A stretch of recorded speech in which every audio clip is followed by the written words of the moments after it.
Hi guys, welcome to the channel. In today's video, I'm going to show you how you can link website to Instagram bio. So before getting into this video, must subscribe to our YouTube channel and click on the bell icon. So the first step you simply need to do is to open your website. So for this tutorial, I'm going to use this website link, google.com. Then you simply need to go back and open Instagram. So once you open our Instagram, click on profile in the right bottom, and then you simply need to click on edit profile.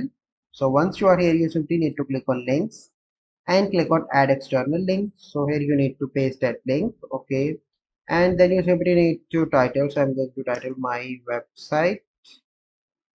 Okay, and click on the tick mark, and here you can see that your website is added.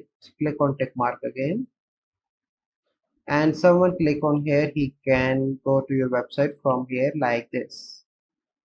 So this is the process. I hope you find this video helpful.